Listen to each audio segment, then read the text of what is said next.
The air in Kashi was not made of oxygen. It was made of ash, ancient prayer, and the heavy, sweet scent of burning sandalwood mixed with the raw, metallic tang of scorched flesh. This was not a place for the faint of heart. This was the Mahasmashan, the great cremation ground of the cosmos, where the physical world dissolved into the spiritual, and where the silence of the dead was louder than the screams of the living. It was an hour past midnight, the time when the veil between the worlds is thinnest. In the rest of the world, people slept, dreaming of tomorrow, but here at the Manikarnika Ghat, there was no tomorrow, and there was no yesterday. There was only the eternal now of the fire. Adrit stood at the very edge of the stone steps, the cold, dark waters of the Holy Mother Ganga lapping rhythmically against his bare, callus-hardened feet. The river, usually a source of purification and joy during the day, looked like a stream of black oil under the moonless sky, reflecting the jagged, dancing orange fury of the funeral pyres that lined the shore. Adrit was a man who had effectively ceased to exist. Though his heart still beat within his chest, he was young, perhaps only in his late 20s, but his face bore the erosion of a man who had lived through a dozen lifetimes of sorrow. His dhoti was frayed at the edges, white cotton turned gray by the dust of the road and the ash of the city. His chest was bare, save for a thin, worn sacred thread that hung loosely, a reminder of a caste and a status that no longer held any meaning for him.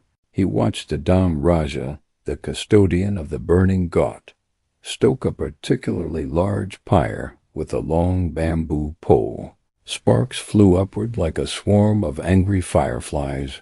Disappearing into the smoke that choked the stars, Adrit watched the body upon the logs.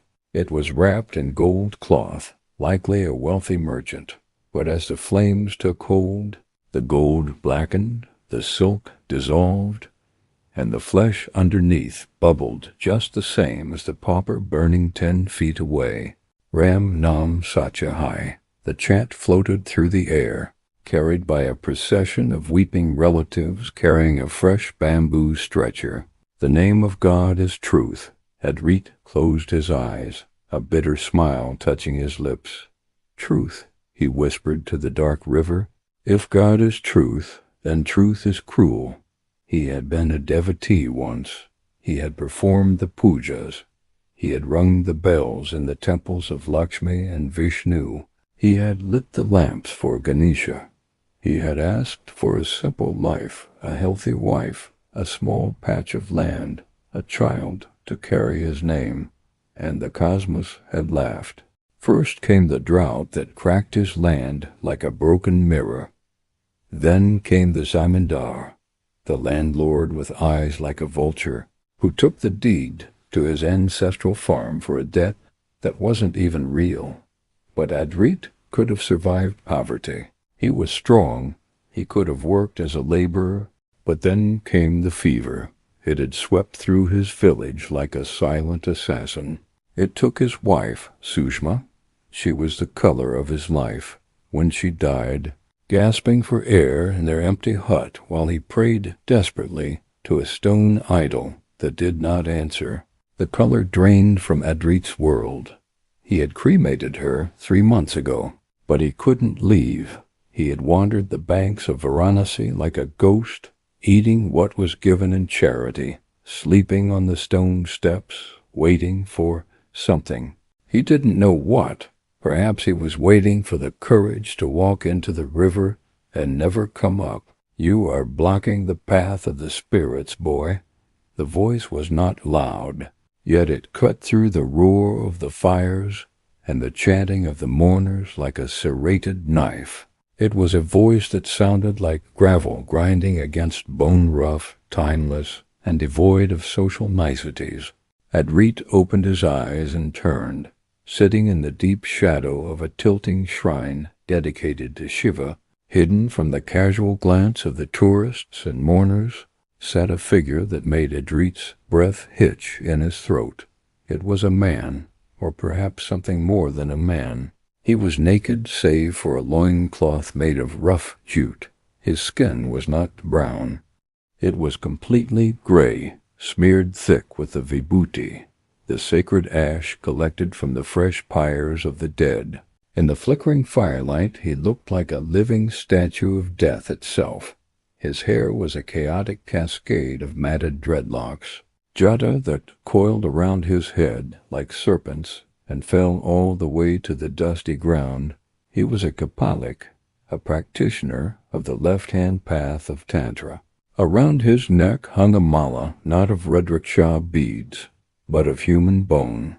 In his left hand, resting casually on his knee, was the top half of a human skull used as a begging bowl. Adrit knew he should be afraid. In the villages, mothers told their children to run from the Agaras and Kapaliks, whispering that they consorted with ghosts and ate things no human should eat. But Adrit felt no fear. When you have lost everything, fear becomes a luxury you can no longer afford. "I am blocking nothing, Baba," Adrit replied, his voice hoarse from days of silence. "I am just watching the end." The sage's eyes opened wide. They were terrifying bloodshot, rimmed with coal, burning with a ferocious intensity that seemed to sear right through Adrit's skin. But as Adrit held his gaze, he saw something else behind the ferocity, a calm, a deep, oceanic stillness that the chaos of the burning ghat could not touch. "The end?" The sage chuckled. It was a dry, rasping sound. "You think this is the end? You view the fire as a destroyer. That is why you suffer. That is why you stand here with shoulders heavy enough to sink a boat." The sage gestured with a long, ash-covered finger toward a flat stone near him. "Sit." It wasn't a request. It was a command. Adrit found his legs moving before his mind decided to. He sat on the cold stone, keeping a respectful distance. "I am Bharavanata," the sage said. He reached into his skull bowl, pinched a bit of ash, and rubbed it between his thumb and forefinger. "And I have watched you, Adrit of the broken heart. I have watched you stare at the river for 3 nights. You are looking for answers in the water, but the answers are in the smoke." Adrit shivered. "How do you know my name?" Bharavanata ignored the question. "You are angry with the gods. You feel they have cheated you. You offered them flowers and they gave you thorns.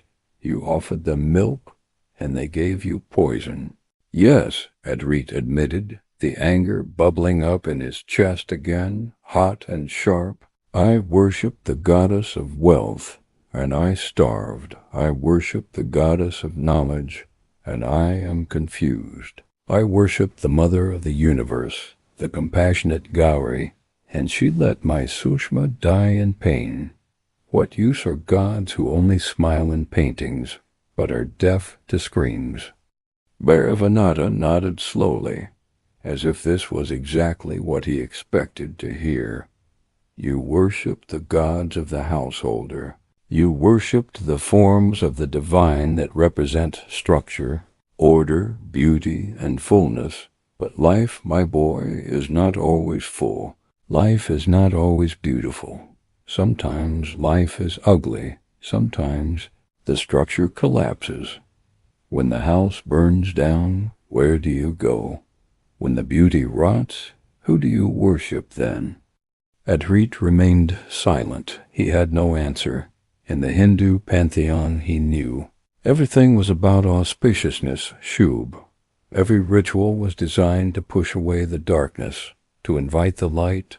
But now that he was living in the darkness, he felt abandoned by his religion. "There is a goddess," Bharavanata said, his voice dropping to a conspiratorial whisper. "A goddess who is not worshipped in the bright temples of the city? She has no golden ornaments. She has no husband.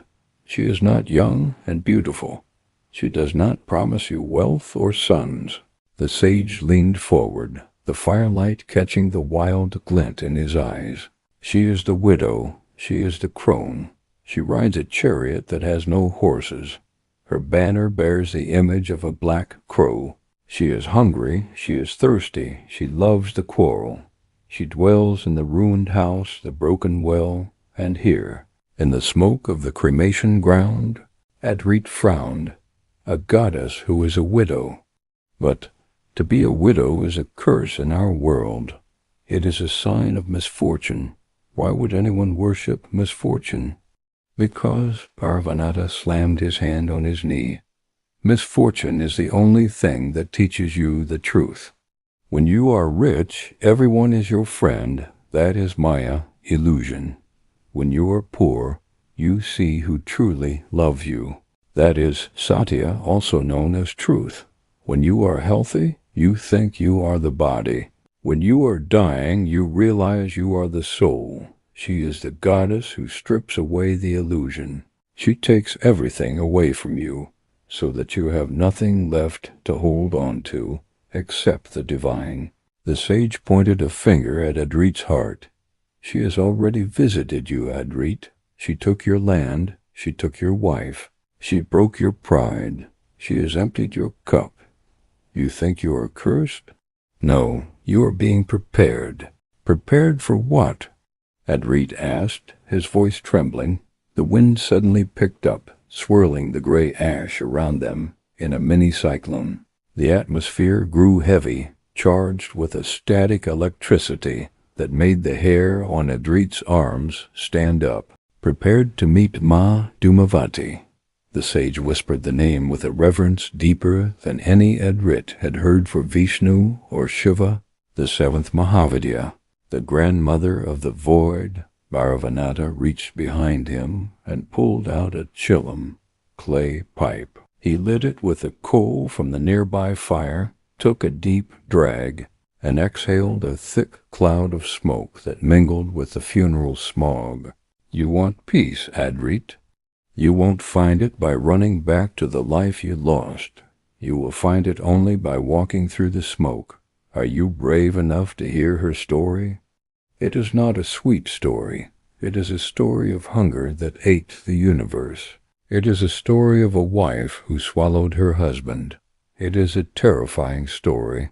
But if you listen, really listen, it will set you free. Adrit looked at the fire. He looked at the vast emptiness of the night sky. He had nothing left to lose. The nice stories had failed him. Perhaps a terrifying story was what he needed. Tell me, Maharaja, Adrit said, folding his hands. I am empty. Fill me. Parvanatha smiled. It was a genuine smile this time. He adjusted his posture. Sitting in the full lotus position, Padmasana, he closed his eyes for a moment, invoking the presence of the guru and the lineage. When he spoke again, his voice took on the cadence of a storyteller from the ancient Puranas, a rhythm that had been used for thousands of years to pass down the Vedas. To understand the smoke, Parvanatha began, we must go back to the beginning. Before there was death, before there was sorrow, there was Kailash, and there was a hunger so great it scared the gods themselves. The sounds of the cremation ground seemed to fade away. The weeping, the chanting, the crackling of wood, it all became a distant hum. Adrit's world narrowed down to the ash-smeared figure in front of him, and the story that was about to unfold. Listen, Adrit, it begins with the divine Mother Sati and the great Lord Shiva. Parvanatha's voice seemed to weave a spell, dissolving the sights and sounds of the Varanasi cremation ground. The orange flames of the pyres faded into a blinding, pristine white. The humid heat of the riverbank was replaced by a biting, celestial cold that pricked the skin like 1,000 needles. To understand Dhumavati, the sage's voice echoed the stillness. You must first understand the silence of the north. You must understand Mount Kailash. Adrit closed his eyes, and in the theater of his mind he saw it. The axis mundi, the center of the world. Mount Kailash rose like a crystal lingam, piercing the roof of the sky. It was a place where time did not flow. It froze. There were no trees, no birds, no rivers that ran liquid, only ice, rock, and the eternal vibration of Om humming through the granite. Here sat Lord Shiva, the Adi Yogi, the first yogi. He was magnificent and terrifying in his stillness. His skin was smeared with the white ash of the dead universe, stark against the blue of his throat, the Nilkanth, where he held the poison that would otherwise destroy existence. He sat on a tiger skin, representing his conquest over animal instincts. His eyes were closed in nirvikalpa samadhi, a state of meditation so deep that the external world had ceased to exist for him. Beside him sat Sati, the Divine Mother. If Shiva was the silence, Sati was the sound. If Shiva was the screen, Sati was the movie projected upon it. She was Prakriti, nature itself.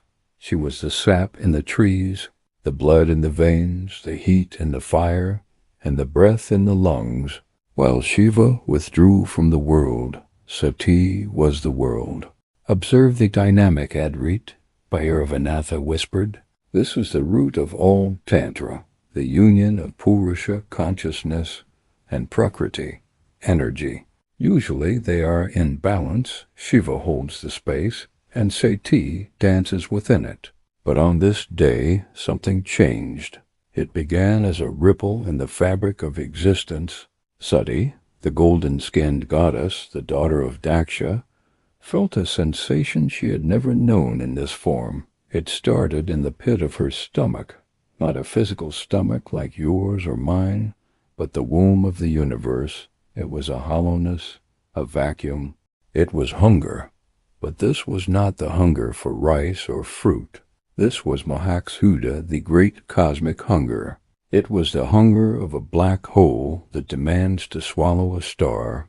It was the universe signaling that the cycle of preservation was ending, and the cycle of dissolution needed to begin. Sati opened her beautiful lotus eyes and looked at her husband. Shiva sat like a rock, his matted locks swaying slightly in the freezing wind. He was completely detached, floating in the ocean of bliss, unaware that the physical universe was screaming.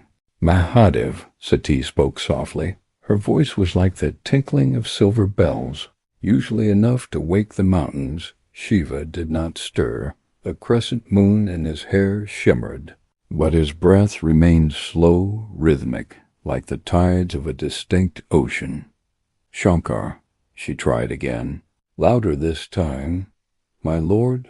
Silence answered her. The wind howled through the crags of Kailash, carrying snow that sparkled like diamond dust. The hunger in Sati's belly grew sharper. It was a physical pain now, a cramping emptiness that felt like it was collapsing her divine form from the inside out. She realized with a sudden, terrifying clarity, I am running out of fuel. The universe requires fuel to exist. Life feeds on life. The deer eats the grass. The tiger eats the deer. The earth eats the tiger. It is a cycle of yajna sacrifice. But who feeds the mother of the universe? When she is empty, who fills her? Lord, Sati shook Shiva's shoulder. Her touch was warm, electric. Shiva's third eye twitched, slowly, reluctantly. The great god dragged his consciousness back from the formless void to the realm of forms. He opened his eyes, not the fiery third eye, but his two compassionate lotus eyes. He looked at his beloved Sati with a calm, detached affection. What is it, Devi? His voice was the rumble of distant thunder, deep and resonant. Why do you disturb my samadhi? Is the world not turning? Are the stars not burning? The stars are burning, but I am burning too, Sati said, her voice trembling with an urgency that surprised even her. I am hungry, Shiva. I am terribly, unbearably hungry. Shiva looked at her, Then he looked around the desolate, frozen landscape of Kailash. He smiled, a half-smile of a renunciate who finds the needs of the body amusing. "Hungry?" Shiva asked. "We are in Kailash, Devi. Here, we feast on the bliss of the Atman, or you can say soul. We drink the nectar of immortality. There is no grain here. There are no kitchens. We have transcended these base needs. Go into meditation, sati, feed on the silence. The hunger is just an illusion of the mind." He closed his eyes again, preparing to slip back into the void. "No!" Sati cried out. The hunger surged, turning from a cramp into a roaring fire. It was the primal demand of nature. "You do not understand, ascetic. You are the spirit. You can live on nothing, but I am matter. I am the body of the world. If I do not eat, the world withers. I cannot eat silence. I need food." Adrit, listening to the sage in the cremation ground, felt a shiver run down his spine. "But Maharaja," he interrupted, "why did Shiva not just create food for her? He is God. He could have snapped his fingers and created a feast." Bayer of Anatha chuckled dryly. "Ah, Adrit, you still think like a human? You think this was about lunch?" This was a cosmic drama. Shiva represents Nivritti Marga, the path of renunciation, of turning away from the world. He had to refuse her. If he gave her food, he would be sustaining the illusion. But the time had come for the illusion to break. He had to say no, so that she could do what she did next. Back on the mountain, the tension rose like a storm. "I have no food to give you, Sati," Shiva said, his eyes still closed, his tone dismissive. "Wait. Patience is the greatest virtue of a yogi. When the time is right, food will come. Until then, burn the hunger in the fire of your tapas, austerity. Wait." The word hung in the freezing air to a starving being. Wait is the cruelest word in any language. The hunger inside Sati was no longer asking. It was demanding. It was the roar of the ocean, the quake of the earth. She looked at her husband, so calm, so full, so complete in his own self. He had everything he needed within him. A dark thought crossed the mind of the Divine Mother. It was a thought born of the tamas guna, the quality of darkness, inertia, and chaos. "He has everything," she thought. "He is the container of the universe. He is full of the nectar of immortality, and he is denying me." "I cannot wait," Sati whispered. Her voice changed. It was no longer the sweet voice of the obedient wife. It was guttural, raw, ancient. Shiva did not open his eyes. He assumed the conversation was over. He assumed she would sit down and meditate. He underestimated the ferocity of the feminine principle when it is denied its sustenance. "Shiva," Sati said, standing up. Her golden skin began to lose its luster, turning a pale, smoky gray. Her hair, usually bound in a neat bun, began to loosen. The hunger was consuming her beauty, consuming her patience, consuming her role as the submissive consort. "I said I am hungry," she growled. "And I said wait," Shiva replied, his voice firm, bordering on stern. "Do not let the senses control you, Devi. If you will not give me food," Sati said, her shadow foaming over the meditating Lord, "then I must take what is available." Shiva opened his eyes. Sensing the shift in energy, he looked up. Standing over him was not the Sati he knew. She looked vast. Her form seemed to expand, blotting out the sun. Her mouth was open, and inside her throat, Shiva saw the swirling galaxies, the birth and death of stars, the endless march of time. "Devi?" Shiva asked, a flicker of confusion crossing his face. "What are you doing?"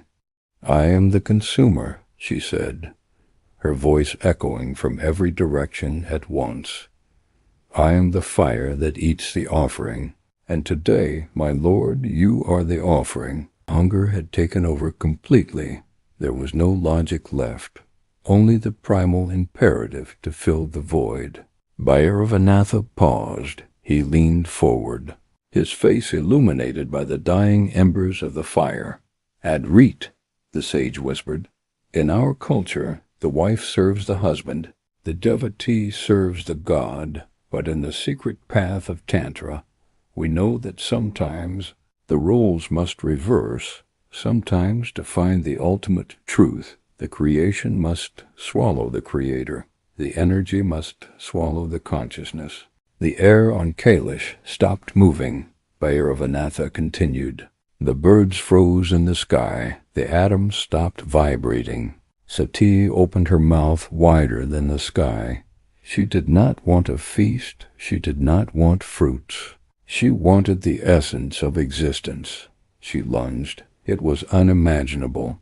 It was blasphemy. It was the ultimate act of cosmic rebellion. The wife was attacking the husband. The Shakti was attacking the Shiva. Shiva, the great destroyer, the one who burned kama, lust, to ashes with a single glance, sat paralyzed. Why? Because he recognized the look in her eyes. It was not anger. It was not hate. It was nature. And you cannot fight nature.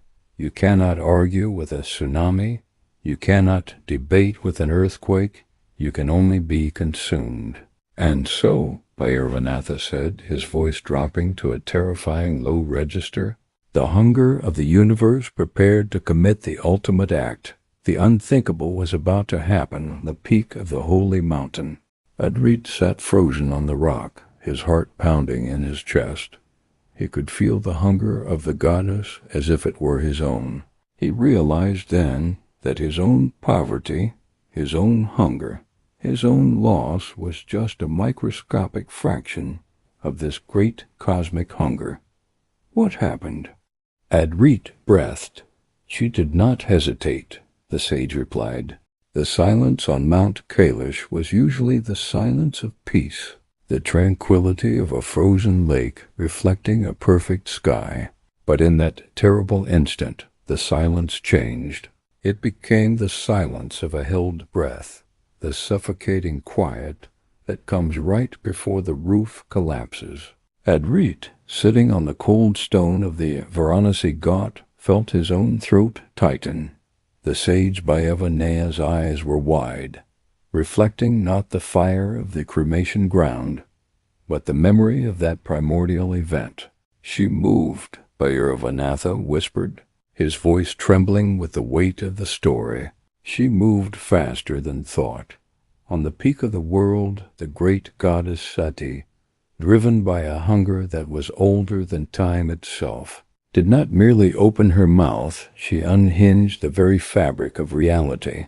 Her jaw descended, and the space between her lips became a chasm of absolute darkness, a portal to the void that existed before the first star was born. Lord Shiva, the Mahakal, great time, the destroyer of worlds, looked up. In his eyes there was no fear. There was only the supreme, detached witnessing of the absolute. He saw the inevitable. He saw that the cycle of preservation had shattered. He saw that his beloved Shakti had become the vehicle of pralaya dissolution. He did not raise his trident. He did not summon his goblin armies.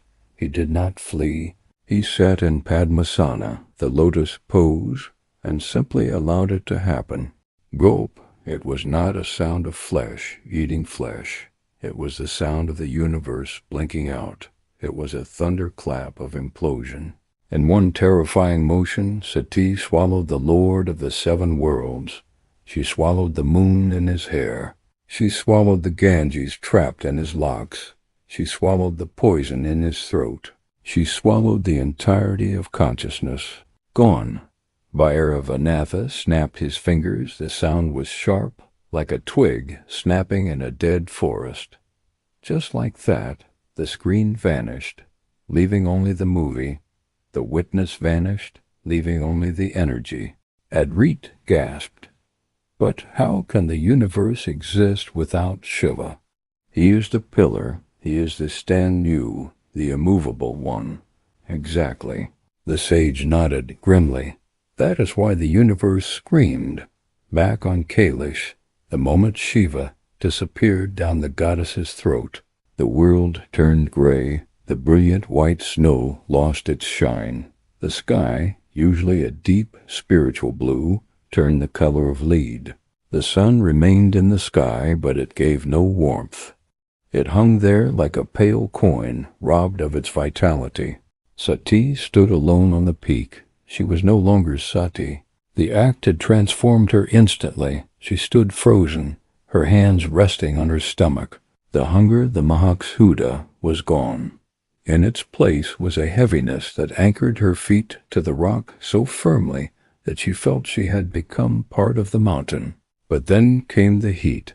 Shiva is not merely a god. He is Agni, fire. He is Tejas, radiance. He is the supreme intensity of spiritual heat, tapas. And now that infinite heat was trapped inside her belly.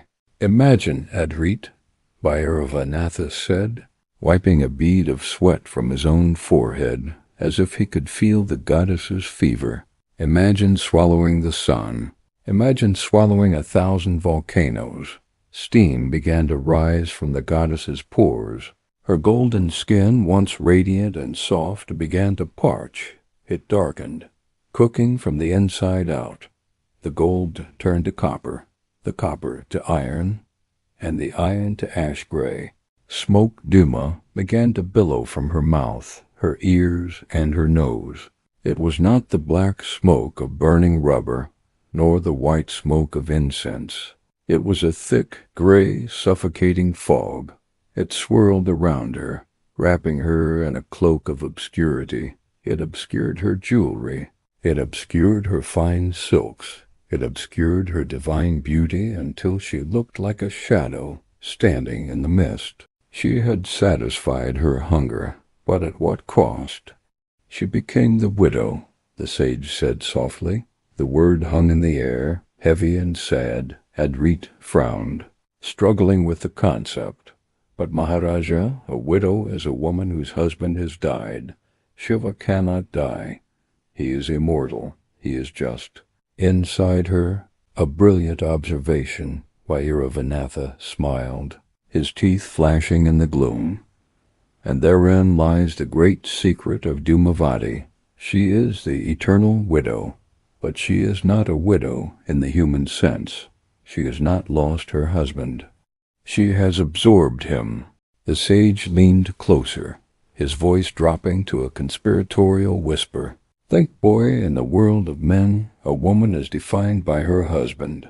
She is a daughter, then a wife, then a mother. She is always of someone, but a widow? A widow stands alone. She belongs to no one. She is outside the auspicious circle of society. She is sovereign. By swallowing Shiva, Bhairavanath continued, the goddess declared her ultimate independence. She said, I do not need a support. I do not need a witness. I exist by myself, for myself. It was the most terrifying act of liberation in cosmic history. She eliminated the duality. There was no longer Shiva and Shakti. There was only her.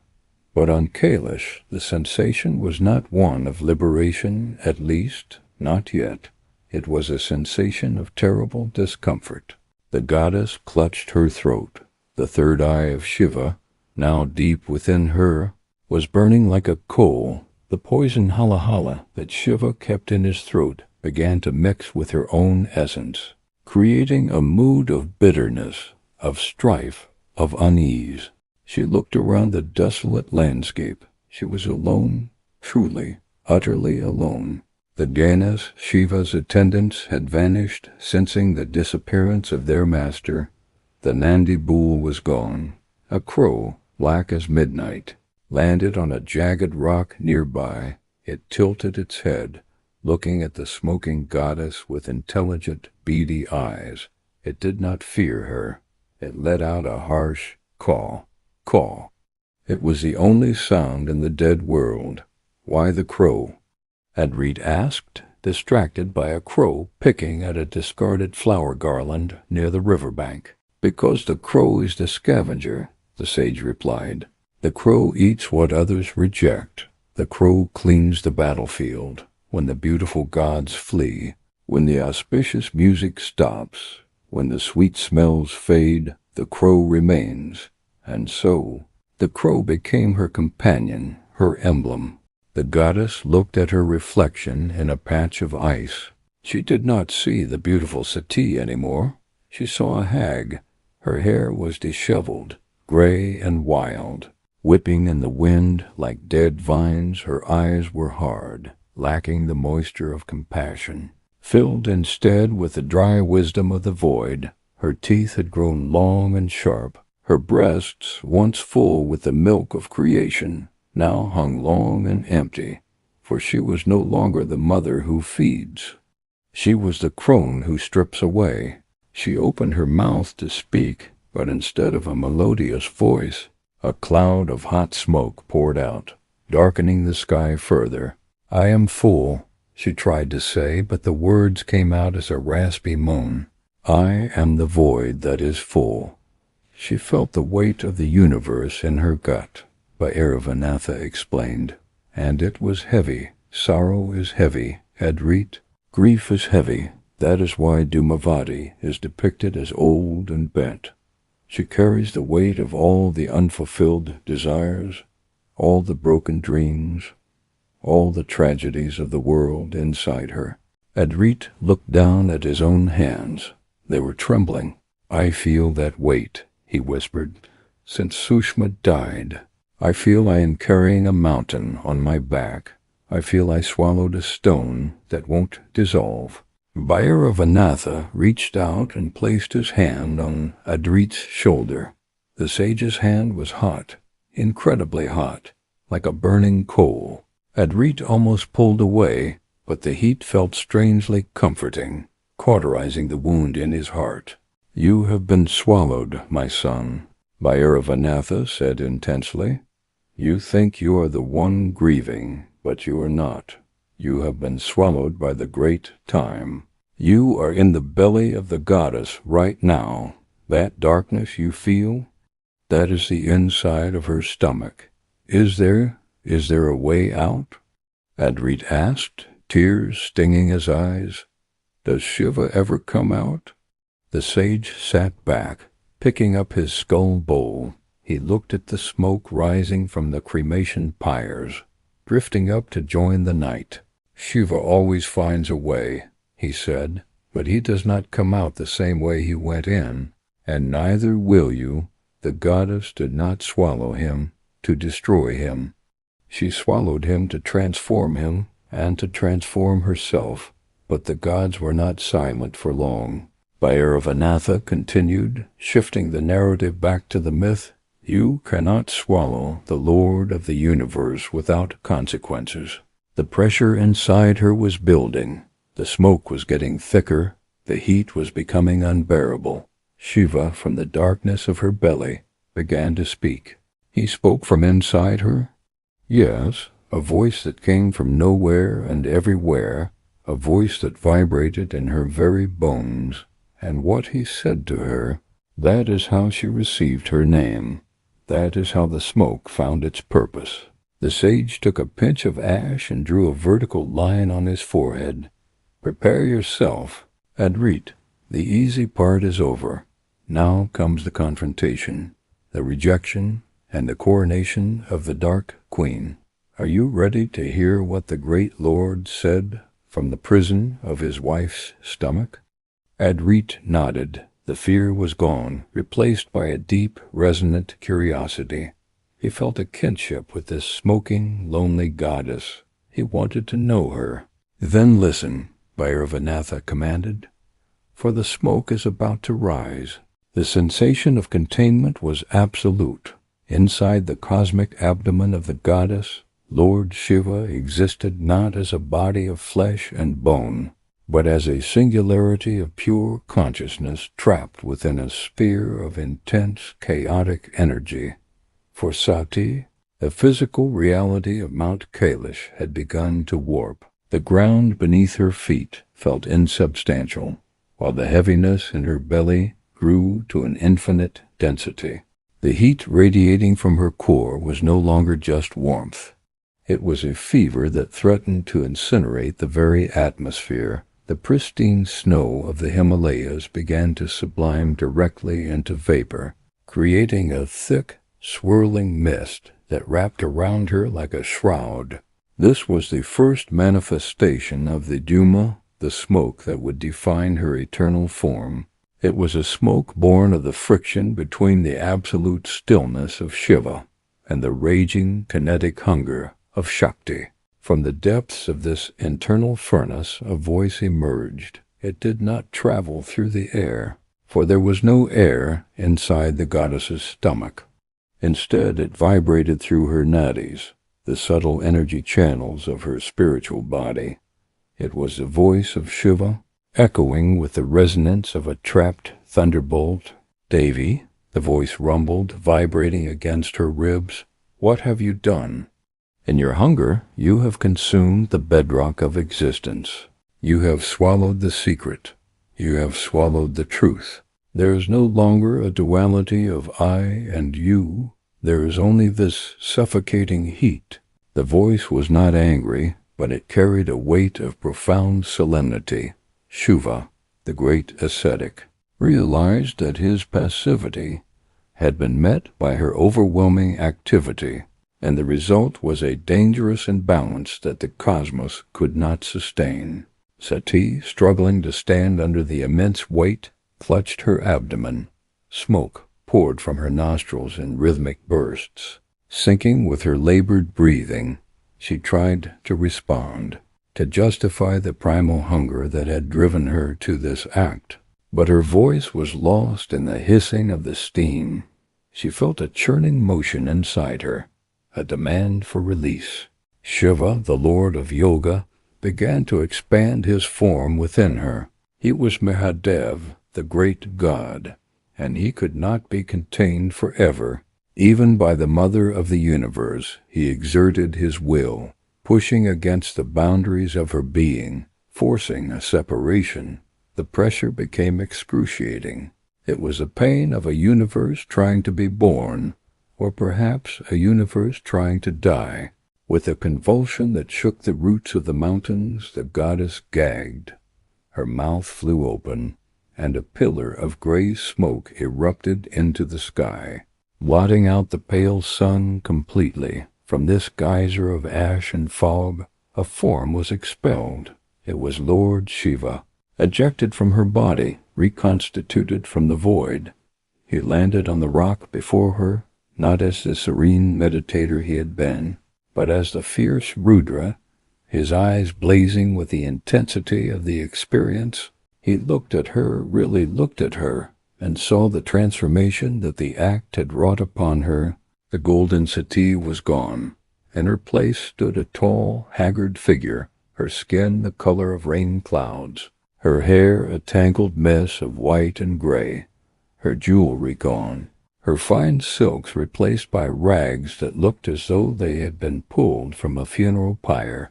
"You have swallowed me," Shiva declared, his voice cutting through the wind, "and in doing so you have swallowed the auspiciousness of the world. You have taken the mangle, fortune, and digested it, leaving only the amangle, misfortune. Since you have swallowed your husband, you are now a widow in the eyes of the cosmic law. You have no lord, no master, no protector. You stand alone." He raised his hand, pointing a finger at her, not in judgment, but in the act of naming a divine christening. "Because you are shrouded in the smoke of this terrible fire, and because you emerge from the hunger that consumes all, you shall be known as Dhumavati. You are the smoky one. You are the goddess of the void. You are the divinity of all that is broken, rejected, and forgotten."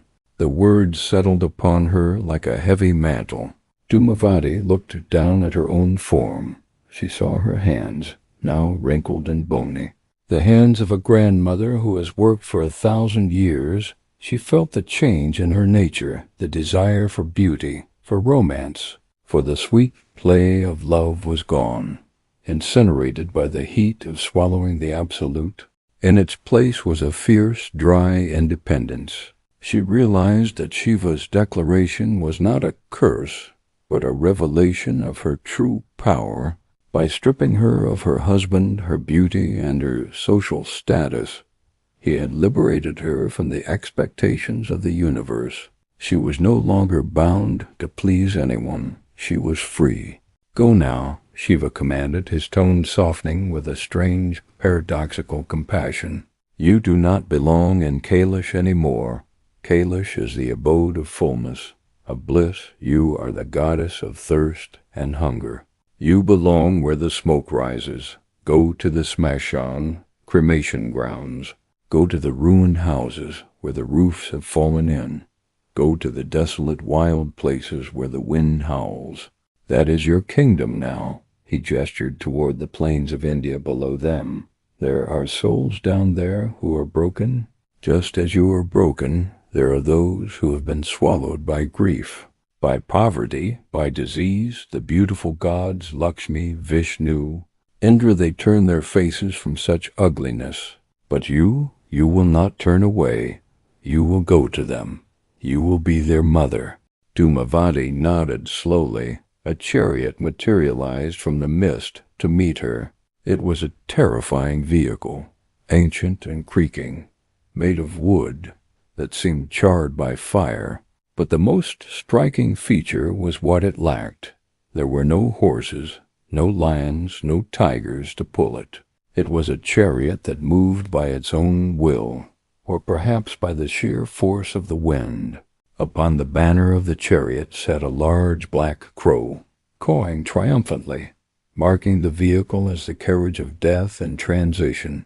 She climbed onto the chariot, her movements stiff and aged. As she ascended, she reached down and picked up a winnowing basket, a soup that lay on the ground, a humble tool used by peasants to separate grain from chaff. This would be her weapon, not a sword to kill demons, but a basket to separate the truth from the lies. As Dhumavati's chariot began to descend from the holy mountain, drifting like a dark storm cloud toward the world of men, the atmosphere shifted. The gods in the heavens trembled. Indra, the king of gods, saw the smoke rising and felt a chill in his bones. This was not a goddess who would attend their banquets. This was a goddess who represented the hard, unavoidable truths they tried to ignore: old age, decay, death, and the ultimate dissolution of the ego. She was the Lakshmi, the one who comes when the wealth is gone. Yet as she descended, a strange peace trailed in her wake. It was the peace of the aftermath. The silence that comes after the storm has destroyed everything, leaving a clean slate. Back in the cremation ground of Varanasi, Bhairavanatha paused, allowing the image of the descending goddess to settle in Adrit's mind. The fire in front of them popped loudly, sending a shower of sparks into the darkness. Adrit stared into the flames, mesmerized. The story had shifted something inside him. He had always thought of his poverty and his loss as a punishment, a sign that God had abandoned him. But the sage's story suggested something else entirely. It suggested that in his brokenness he was closer to this specific form of the divine than he had ever been in his prosperity. "Do you see, Adrit?"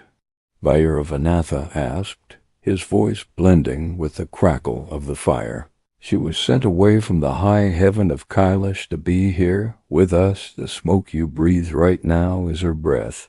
The loneliness you feel is her embrace. She is the only goddess who does not require you to be pure, or rich, or happy. She demands only your truth. She demands your emptiness." Adrit looked at the sage, his eyes swimming with unshed tears.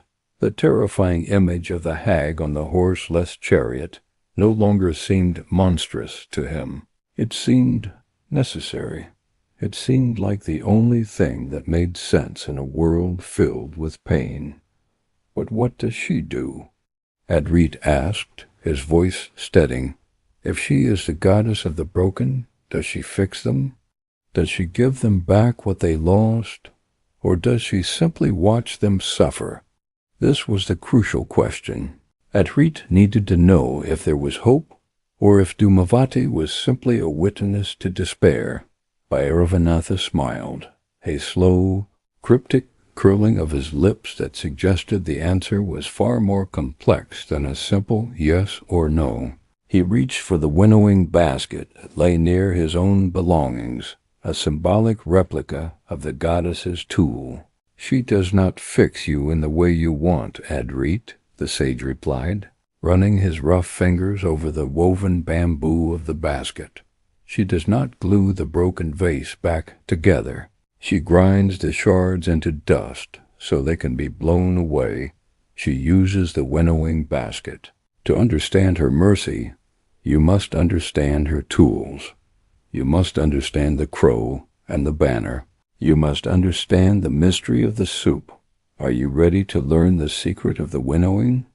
Bhairavanath held the woven bamboo basket the soup up to the flickering firelight, treating the humble kitchen tool with the reverence usually reserved for a temple idol. In the hands of a village woman, this object was mundane, a simple necessity for preparing the evening meal. But in the context of the smashan, under the shadow of the smoky goddess, it transformed into a terrifying instrument of divine judgment. The sage ran his ash-dusted fingers over the grid of the weave, the sound raspy and dry, like dead leaves skittering across his stone floor. He looked at Adrit with eyes that seemed to strip away all pretenses, mirroring the very function of the object he held. The wind from the river howled low and mournful, carrying the scent of burning wood, serving as a reminder that everything physical eventually turns to smoke. The night at Manikarnika Ghat had deepened into the Brahma Muhurta, the Creator's hour, usually associated with peace and meditation. But here, in the city of death, it was the hour when the veil between the worlds was completely dissolved. The fires had burned down to glowing mounds of embers, pulsing like the heartbeat of the earth. In this semi-darkness, a sudden, harsh sound tore through the silence. Caw, caw. It was a sound that belonged to the day, to the marketplace, yet here it was, echoing in the dead of night. Adrit started, looking up to see a large, black shape flapping its wings clumsily, before settling on the top of the tilting Shiva shrine. It was a crow thick-necked, ragged-feathered, and watching them with eyes that seemed to hold a human-like intelligence. Adrit shivered, pulling his shawl tighter. "I hate them," he muttered, almost involuntarily. "Scavengers, thieves, they steal the rice from the drying mats. They peck at the sores of the cattle. They are dirty creatures. Maharaja, why would the Great Mother, even in her form as the widow, choose such a beast? Vishnu rides the majestic Garuda. Durga rides the lion. Kartikeya rides the peacock. And she chooses the crow?" He looked at the bird with undisguised disgust. To him, the crow was the symbol of everything annoying and unclean in the world. It was the bird that appeared when things were rotting. Bhairavanath threw a small piece of charred wood at the base of the shrine, not to scare the bird, but to acknowledge it. "You judge with the eyes of a householder, Adrit. You look for beauty, for symmetry, but Dhumavati is the goddess of the smashan. Who cleans this place?" The sage swept his hand across the ash-strewn ground. If not for the jackal and the crow, the world would be buried under its own rot. The crow is not merely a scavenger. It is the great recycler. It takes what is dead, what is discarded, what is toxic, and it consumes it, transmuting it back into nature, Dhumavati rides the crow, or rather, carries the banner of the crow, because she is the one who consumes the toxicity of the world. The sage leaned forward, his face illuminated by the dying embers, his expression serious. In our culture, Adrit, do we not feed the crows during Shraddha? When we honor our ancestors, who do we offer the pinda, rice ball, to? We wait for the crow to eat it. Why? Because the crow stands at the threshold between the living and the dead. It is the messenger of Yama. It is the carrier of the Pitras, ancestors. Dhumavati, being the grandmother spirit, holds the connection to all those who have gone before. She is the guardian of the ancestral memory. When you see the crow on her banner, you are seeing the souls of 1,000 generations reminding you that you, too, will pass. The image of Dhumavati's chariot formed in Adrit's mind again, vivid and haunting. Unlike the golden chariots of the epics, wheels thundering across the heavens, her chariot was silent. It was a heavy wooden structure, ancient and weather-beaten, moving without any visible means of propulsion. And the chariot itself, Bhairavanatha continued, his voice dropping to a whisper, "Notice, my son, it has no horses. A chariot without horses cannot be steered. It cannot be driven to a destination of your choice. It drifts.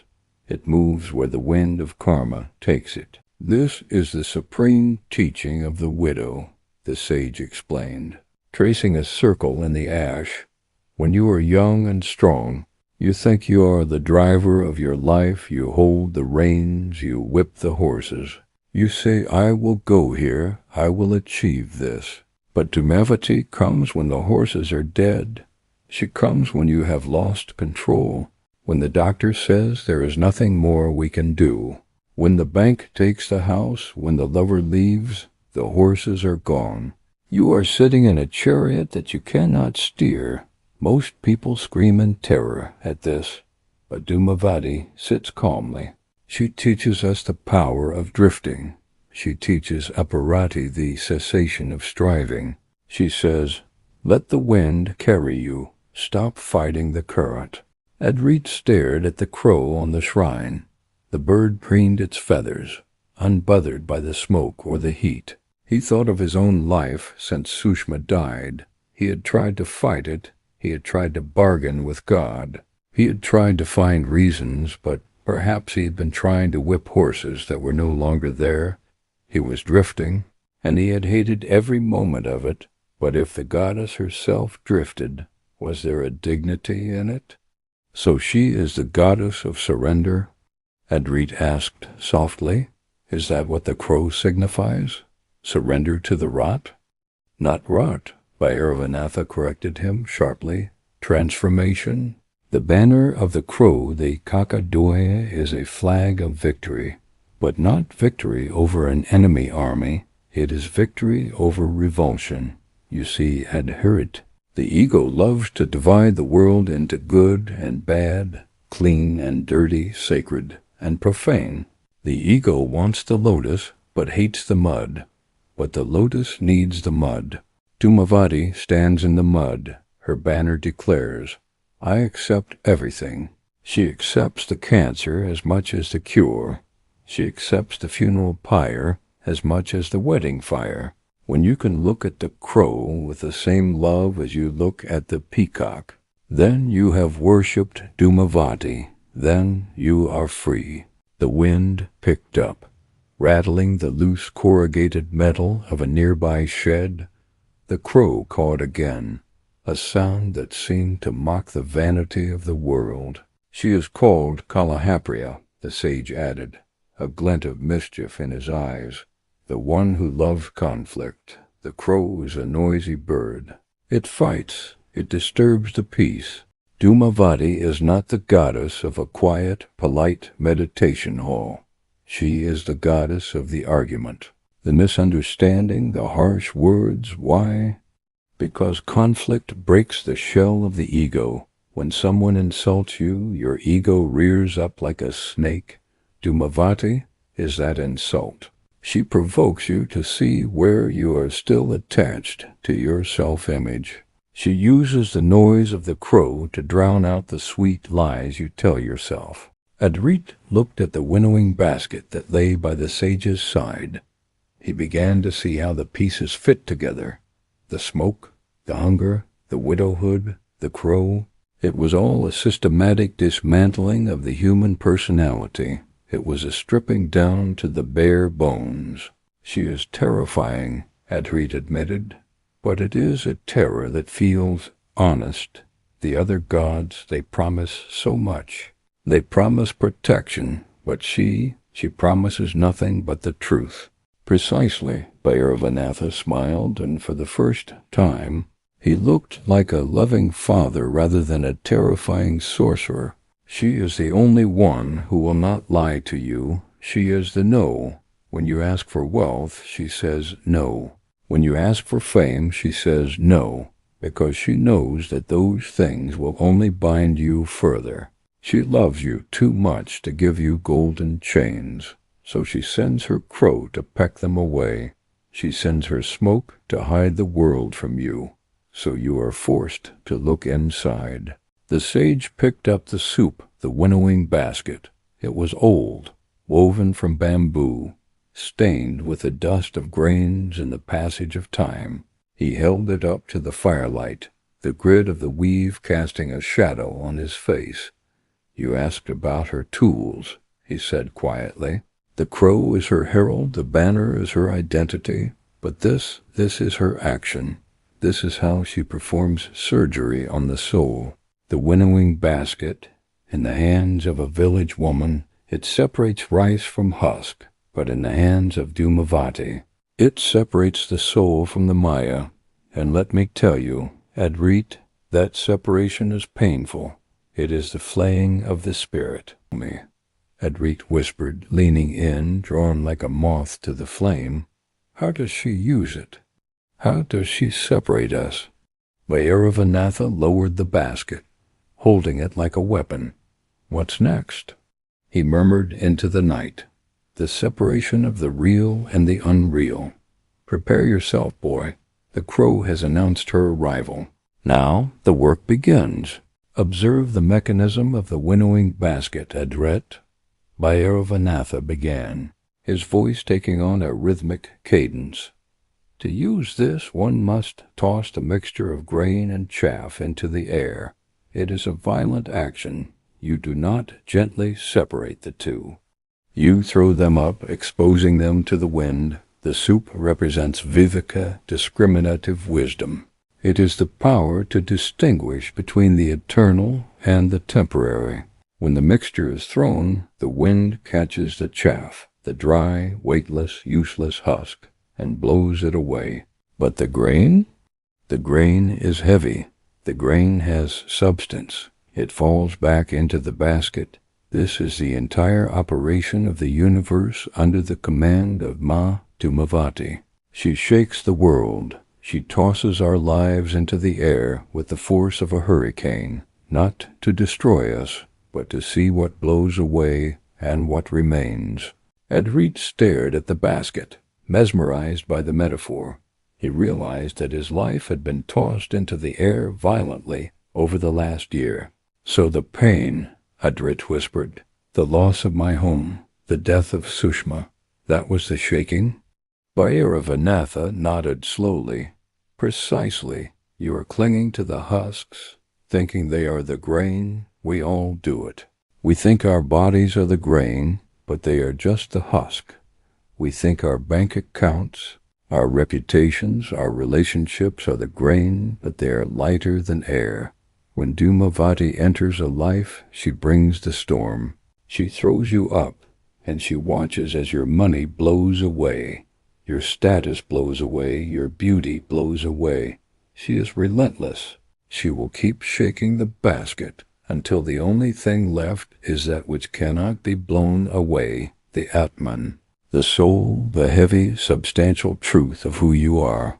The sage reached into a pouch at his waist and pulled out a handful of mixed seeds and dried leaves. He placed them in the basket and began to shake it. The motion was hypnotic. She. With a sudden flick of his wrists, he tossed the contents up. The wind caught the dried leaves, scattering them into the darkness, while the seeds fell back into the bamboo weave with a satisfying rattle. "This is her mercy," Bhairavanatha declared, though his face looked grim. "We call her a Lakshmi, the unfortunate one, because she takes away the Lakshmi, the material abundance. But think, Hadrit, if you are eating rice, do you want to chew on the hard, sharp husk? No, the husk chokes you. It offers no nutrition. By removing it, the cook does you a favor. By removing your illusions, Dhumavati does you the ultimate favor. She saves you from choking on the lies of the world. She leaves you with the nutrition of the spirit." "But it hurts, Maharaja," Hadrit confessed, his voice cracking. "It feels like she is stripping the skin from my flesh. If I am the grain, why does it feel like I am dying?" The sage set the basket down and leaned closer, the firelight dancing in his wild eyes. "Because you have identified with the husk. That is the tragedy of the human condition. We fall in love with the wrapping paper and forget the gift inside. You thought you were the husband of Sushma. You thought you were the owner of the land. So when those things were blown away, you felt you were being destroyed. But look at you. You are still here. You are breathing. The witness inside you is still watching. That witness is the grain. Dhumavati is trying to show you that you are indestructible, but you are too busy crying over the husk to see it." Bhairavanatha then spoke of the gesture of the goddess, the Virada Mudra, the gesture of boon-giving. In her iconography, Dhumavati holds the winnowing basket in one hand, and with the other she makes the gesture of giving. What is she giving? She is giving abhaya, fearlessness. But this is not the fearlessness of a warrior with a sword. It is the fearlessness of a man who has lost everything. A man with a full pocket fears the thief. A man with a beautiful wife fears the seducer. A man with a high position fears the scandal. But the man who has been winnowed, the man who stands naked in the ash, he fears nothing. The thief cannot rob a beggar. Death cannot kill what is already dead to the world. Dhumavati gives you the ultimate freedom, the freedom of having nothing left to lose. The philosophy dug deep into Adrit's mind. He began to see his situation in a new light. He was not a victim. He was an initiate. He was currently in the basket, mid-air, the wind tearing at him. The question was, did he have the weight to fall back down, or would he blow away like dust? "This basket," the sage continued, tapping the bamboo rim, "is also the tool of neti. Not this, not this." The Vedic sages spent lifetimes meditating to realize they are not the body, not the mind. Dhumavati creates a shortcut. She forces the neti upon you. She snatches the toy from the child's hand to show the child that he can exist without it. She is the harsh teacher who erases the blackboard so you can write the truth. She loves the void because only in the void can the new creation happen. A pot must be empty to hold water. A room must be empty to be lived in. She empties you. "There is a story," Bhairavanatha said, shifting his posture, drawing his knees to his chest. "A story of a king who thought he was the grain. His name was Rishuparna. He had armies, gold, and queens. He worshipped Vishnu for preservation. But one day, Dhumavati cast her shadow on his kingdom, not out of malice, but because his time for awakening had come. A drought struck. The moisture left the earth just as moisture leaves the goddess. His enemies attacked, the conflict of the crow. His queens died of plague. In 1 year, Rishuparna went from an emperor to a beggar wandering the forests. He cursed the gods. He screamed at the sky. He was being winnowed. He was being tossed in the great basket of karma. He met a sage much like you've met me, Bhairavanath continued. And the sage told him, O king, why do you weep for the coat that was stolen? You are the man wearing it. The king meditated on the emptiness. He meditated on the hunger, and slowly the silence of the forest ceased to be lonely and became full. He realized that when he was a king, he was always anxious.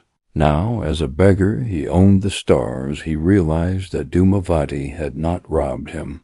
She had crowned him with the crown of nothingness. He attained moksha, liberation. Right there, sitting on a dry rock, he thanked the smoke, he thanked the hunger, he understood the basket. Adrit looked at the river, which flowed relentlessly toward the ocean. I am not a king, he said softly. I am just Adrit, but I think I understand I have been holding onto the ghost of my past life, and that is why I am suffering. I need to let the husk go. Bhairavanath smiled, and it was a smile of genuine triumph. Yes, you must let the wind take it. Do not chase the chaff. Let it go to the fire. What remains is the Mahavidya, the great wisdom. But be warned, Adrit. Understanding the basket intellectually is one thing. Facing her nature as the unsocial goddess is another. To walk her path, you must be willing to be misunderstood by the world. You must be willing to be a mangle inauspicious. The sage stood up, his tall, ash-covered frame towering over Adrit. Come, let us walk deeper into the cremation ground. I want to show you where she truly lives, not in the temples with bells and incense, but in the corners where people are afraid to look. You must learn why she loves the thirst and the quarrel, and why we call her the unsocial goddess. You must learn the difference between evil and the hard truth. He gestured toward a darker, more secluded part of the Ghats, where the fires burned low and the shadows were long and twisted. Adrit stood up, his legs numb, but his spirit strangely ignited. He was ready to walk into the dark. They walked away from the main burning Ghat, leaving behind the rhythmic chanting of the funeral priests and the clusters of mourning families. The ground beneath their feet became uneven, littered with the debris of the city-broken clay cups, discarded garlands, and the inevitable ash that coated everything like a second skin. Bhairavanath led Adrit into the shadows, toward the periphery of the cremation grounds where the stray dogs slept in huddled masses, and the silence was heavy, broken only by the whistling wind.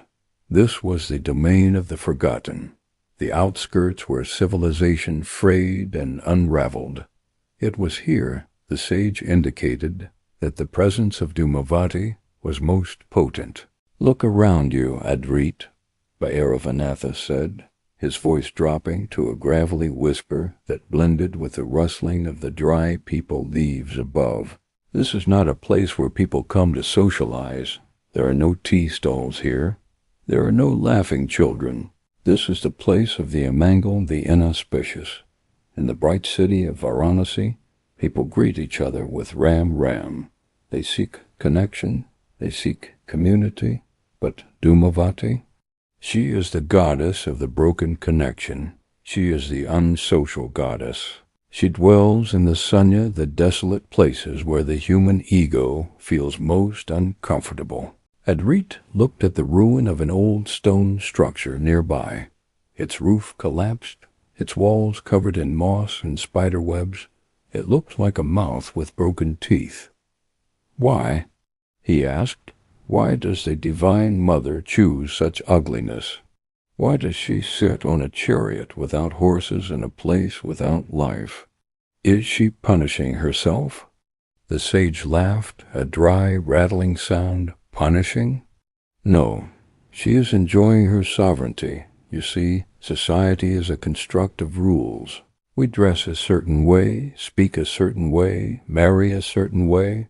all to maintain the illusion of order. We worship Lakshmi because she represents the glue of society, wealth, family, harmony, but Dhumavati represents the moment when the glue dissolves. She is the chaotic reality that exists outside the city walls. She is known as a Lakshmi, Bhairavanatha continued, stopping in front of a particularly gnarled tree, the elder sister of Lakshmi. The scriptures say that when the ocean of milk was churned, before the beautiful Lakshmi emerged with her pot of gold, a Lakshmi emerged with her pot of poison and strife. The gods rejected her. They sent her away to live in places of quarrel, hunger, and thirst. But do not misunderstand this myth, Adrit. They did not banish her because she is evil. They banished her because she is the hard truth. And society cannot function if it is constantly staring at the hard truth. We need the illusion to survive the day. We need to pretend that we will live forever, that our money has value, that our relationships are permanent. Dhumavati is the one who whispers. None of this is real, and for that she is the unwelcome guest. The sage turned to face Adrit, his eyes intense. Think of the widow in the village. When a woman loses her husband, what does society do? In the old days, they shaved her head. They took her jewelry. They made her wear white. They forbade her from attending weddings. Why? Because she was a living symbol of Dhumavati. She was a reminder that happiness ends. She was a reminder of death. People fear the widow not because she is bad, but because she is a mirror reflecting their own future. Dhumavati takes that rejection and wears it like a crown. She says, "If you reject me, I become free of you." She finds power in the solitude that others fear.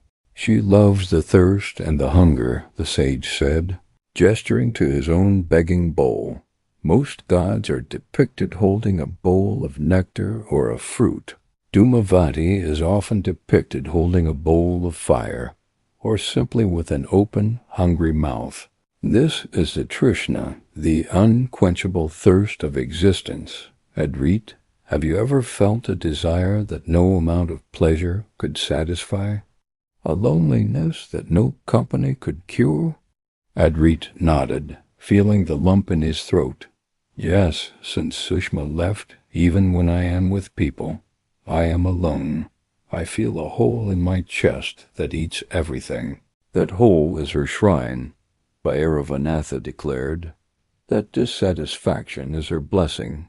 If we were perfectly satisfied with the world, we would never seek the divine. We would be happy pigs wallowing in the mud.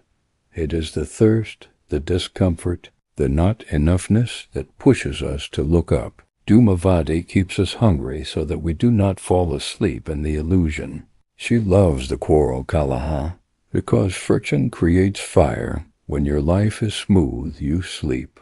When there is conflict, you wake up, you become alert. She is the splash of cold water on the face of the sleeping soul.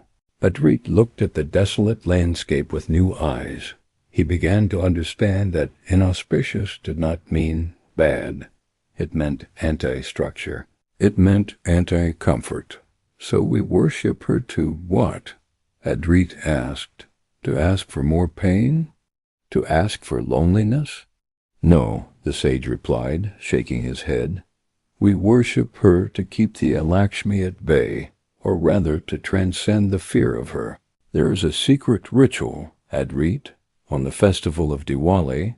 While everyone lights lamps for Lakshmi, the tantrics light a lamp for Lakshmi. We say, O Mother of the Void, we acknowledge you, we do not fear you.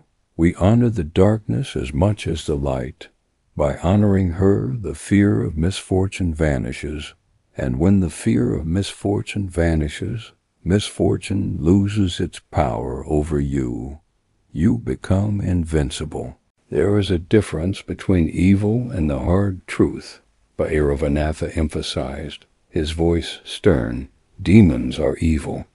They wish to harm. Dhumavati is not a demon. She is the mother. Does a mother hate her child when she gives him bitter medicine? No. She knows the sweet syrup will not cure the fever. The quinine is bitter, but it saves the life. Dhumavati is the bitter medicine of the gods. She brings the failure that saves you from arrogance. She brings the poverty that saves you from greed. She brings the loneliness that saves you from attachment.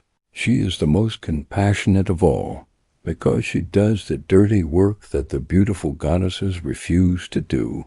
A sudden gust of wind blew through the ruins, kicking up a swirl of dust that coated them both. Adrit didn't flinch.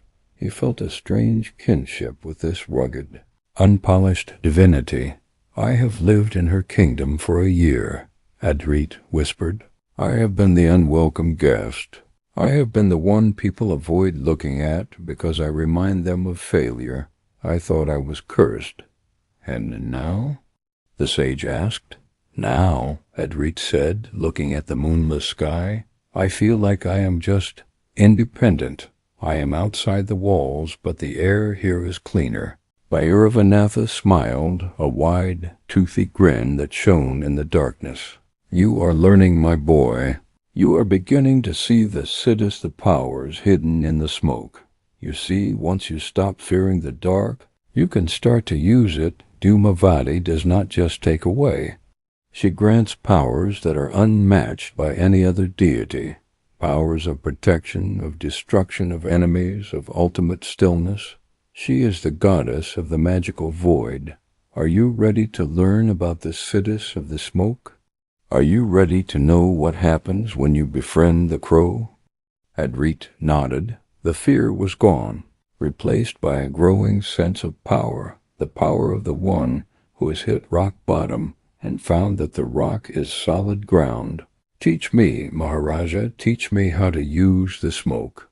Bhairavanatha reached into the folds of his garment and withdrew a small, rusted iron trident, a trishul no larger than the span of a hand. He planted it firmly in the ash-covered earth between them. Now we speak of power, he said, his voice hardening like clay in a kiln. Philosophy is the map, Adrit, but Siddhi is the sword. You must understand that Dhumavati is not merely a poetic metaphor for sadness. She is a powerhouse of kinetic energy. In the Tantras, she is the presiding deity of Abhikara magical rites, meant for protection and the destruction of negativity. When the soft prayers to the gentle gods fail, when the enemy is at the gate and there is no hope left, the tantric turns to the smoke. What kind of power can come from a widow on a broken chariot? Adrit asked. Eyeing the iron trident, he felt a hum of energy radiating from the sage, a palpable vibration that made the air feel thick. The power of Stambhana and Akatana, Bhairavanatha replied. Stambhana is the power to paralyze, to stop, to freeze, remember? She swallowed Shiva, the lord of time. She has the power to stop time, to stop motion. When a devotee invokes her, he can freeze the malicious intent of an enemy. He can stop a disease from spreading. He can silence the tongues of those who slander him. It is the power of the void swallowing the event. And Akatana? That is the power of eradication, just as the winnowing basket throws the chaff away. Dhumavati can banish negativity from your life with violent force. She does not negotiate with demons, Adrit. She exiles them. The sage's eyes grew distant as he recalled a memory. Let me tell you of a man named Somshwar. He lived 200 years ago in a village not far from here. He was a simple priest, a man of peace. But a local warlord, a man of great cruelty named Vira, decided he wanted the land the temple stood on. Vira had men, swords, and the law in his pocket. Somshwar had nothing. He prayed to Vishnu, but Vira's men still came and beat him. He prayed to Durga, but the harassment continued. The villagers told him to flee. You cannot fight iron with flowers, they said. But Somshwar did not flee, Bhairavanatha continued. He went to the cremation ground. He sat on a corpse, the Shavasana, and he invoked Dhumavati. For 41 nights he chanted her mantra, Dum Dum Dhumavati, Swaha. He did not ask for gold. He did not ask for Vira's death. He asked for the smoke to rise. On the 42nd day, Vira rode his horse to the temple to burn it down. But as he crossed the village boundary, a crow flew down and struck his horse in the eye. The horse reared, Vira fell. He died? Adrit asked. No, the sage smiled grimly. Death would have been too simple. Vira fell and broke his spine. He was paralyzed, stambhana. He lived for 20 years, unable to move a finger, unable to speak, fed by his servants like a baby. His army dissolved. His wealth was stolen. He became a living corpse. He became a vessel of Dhumavati. The goddess did not kill him. She stopped him. She turned him into a lesson. Someshwar lived in peace until he was 90. That is the city of the smoke. It stops the unstoppable. Adrit looked at the iron trident, imagining the power to stop the zamindar who had taken his land.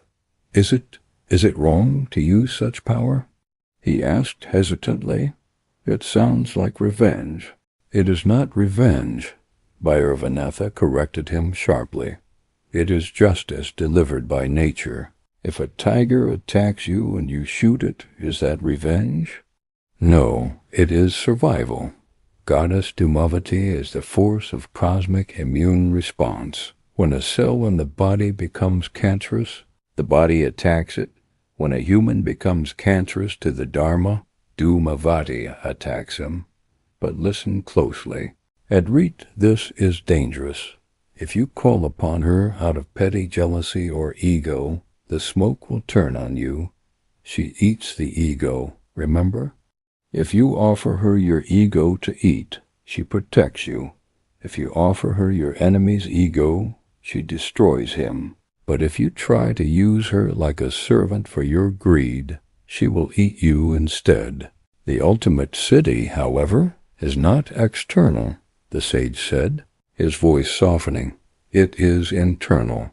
It is the power to destroy the inner enemies, kama, lust, krodha, anger, moha, delusion.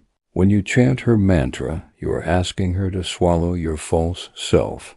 You are asking her to paralyze your anxiety. You are asking her to banish your fear. The greatest miracle she performs is not breaking a warlord's spine. It is breaking the spine of your own suffering. She creates a silence in the mind so deep that no worry can survive in it. That is the moksha she offers. Adrit felt a stirring in his chest. He realized he didn't want to hurt the zamindar. That anger had burned out long ago. What he wanted was to stop the pain in his own heart. He wanted to paralyze the grief that woke him up every morning. I want that silence, Adrit whispered. I don't care about the warlords. I want to stop the war inside me. Bhairavanatha nodded, satisfied. He pulled the trident from the earth and tucked it away. Then you are ready for the practice. You are ready for the sadhana. But do not think this will be a puja with flowers and sweets. Dhumavati does not care for sandalwood paste. She demands a different kind of offering. She demands the offering of your worldliness. She demands aparati, total indifference to the drama of life. How do I do it? Adrit asked. Show me the ritual. The ritual is the tantra of letting go, the sage said, closing his eyes and assuming a meditative posture. It is not about doing. It is about undoing. It is about unbecoming. Sit with me, Adrit. Cross your legs, straighten your spine. We will not chant loudly. We will not ring bells. We will perform the mental worship of the void. We are going to visualize the smoke entering your body and clearing out the furniture of your mind. Adrit adjusted his posture, mirroring the sage. He crossed his legs into a rough sukhasana, easy pose, on the cool, ash-dusted stone. The night had grown profoundly quiet, as if the entire cremation ground was holding its breath, waiting for the lesson to begin. Bhairavanath did not reach for any ritual implements. There were no copper pots, no spoons, no grains of rice. He simply rested his hands on his knees, palms open to the sky, in the chin mudra of consciousness. The Tantra of Dhumavati, Bhairavanath began, his voice barely a vibration in the air. Is the Tantra of Visarjana dissolution? Usually, when we worship, we invoke the deity, Avahana. We invite them in, but with Dhumavati, the process is reversed. We are not inviting something new in. We are letting everything else out. We are opening the doors and windows of the soul to let the smoke escape. Close your eyes, the sage commanded gently. Visualize your mind as a house, a cluttered, noisy house. It is filled with furniture memories of the past, worries about the future, the faces of people you love, the faces of people you hate. It is so crowded you can barely move. This is the state of the Bada-bound soul. Now, imagine Dhumavati entering the front door. She does not bring more furniture. She brings a broom. She brings the wind. Adrit closed his eyes. The image came easily. He saw his mind a chaotic room filled with the debris of his tragedy. He saw the image of his dead wife, the image of the landlord, the image of his own starving face. Now, Bhairavanath guided him. Practice aparati. This is the supreme indifference. Look at the furniture of your mind and say, I do not need this, do not hate it, do not love it, just cease to hold it. Imagine the goddess sweeping it out the door, the memory of your lost land. Sweep it out, it is just dust, the anger at the injustice. Sweep it out, it is just smoke, the grief for Sushma. Adrit flinched. I cannot sweep her out. She is all I have. She is not there, Adrit. The sage's voice was firm but compassionate. That is just a picture hanging on the wall of your mind. The real Sushma has merged with the cosmos. You are hugging a shadow. Let the shadow go so you can find the light. Sweep it out. Tears squeezed through Adrit's closed eyelids. It felt like a betrayal. But as he visualized letting the image go, letting it drift out of the door into the gray mist of the goddess, he felt something unexpected. The heavy weight in his chest, the stone he had been carrying for a year, began to lighten. The space where the grief had been was not empty in a bad way. It was spacious. It was room to breathe. This is the void, the sage whispered. When the room is empty, you think you have lost everything, but look closer. When the furniture is gone, you can see the walls, you can see the floor, you can see the space itself. That space is Brahman. That space is God. Dhumavati empties the house so you can finally see the architecture of your own soul. They sat in silence for a long time. Adrit felt a sensation of floating. Without the anchor of his grief, he felt untethered, drifting like the smoke from the pyres. It was a scary sensation, but also exhilarating. He was experiencing the widowhood of the soul standing alone, without the support of his stories. Now, Bhairavanath said softly, we use the mantra. The sound is the broom that clears the finest dust. Repeat after me internally. Let the sound resonate in your belly, where the hunger lives. Dum dum Dhumavati Svaha. Adrit repeated it in his mind. Dum. The sound was heavy, blunt. It felt like a drum beat hitting the bottom of his stomach. Dum. It was the sound of a heavy door closing on the world.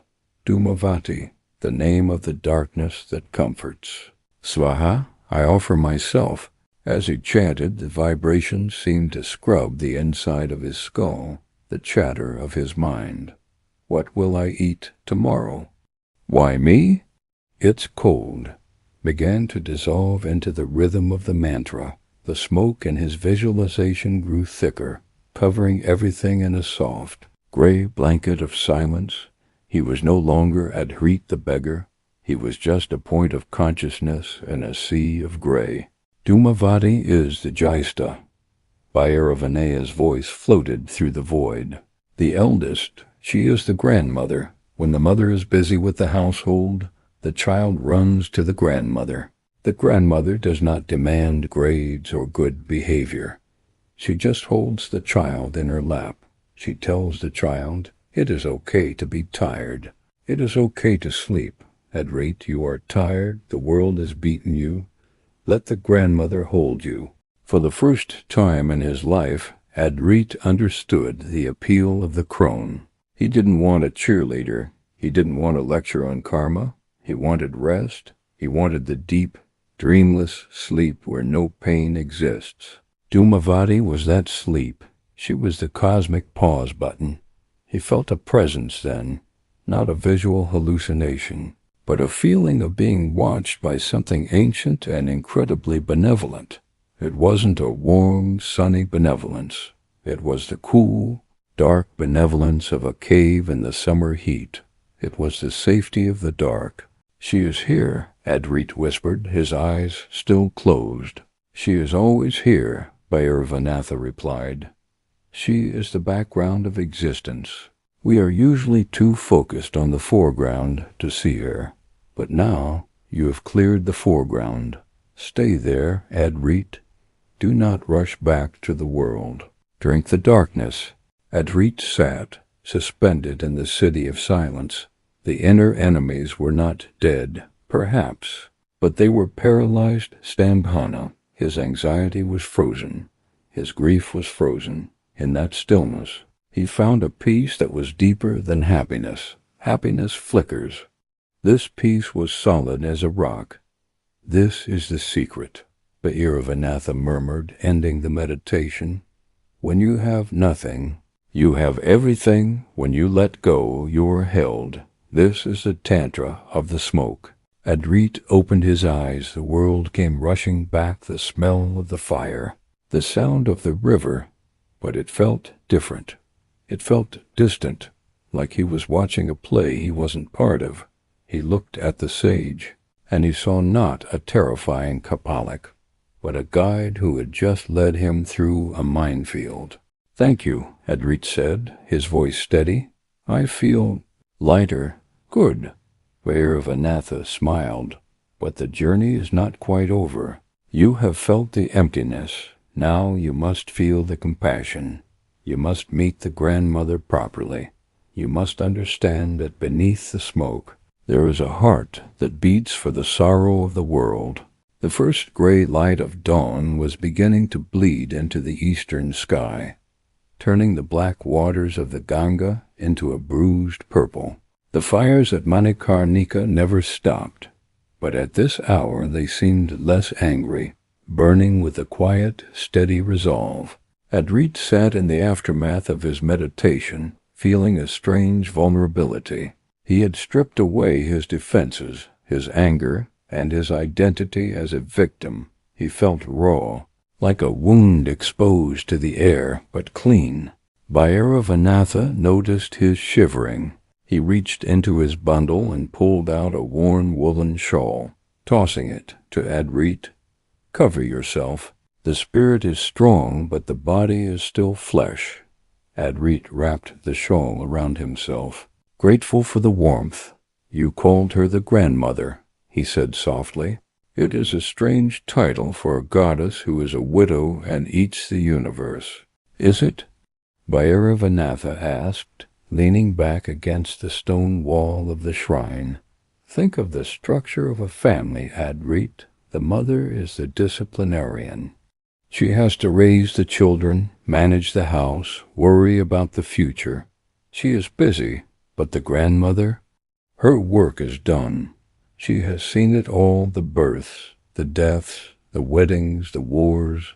She has no ambition left. She has only presence. The sage's face soft. the fierce lines of the tantric ascetic melting into something resembling nostalgia. Dhumavati is the Vriddha Ancient One. Because she is old, she has infinite patience.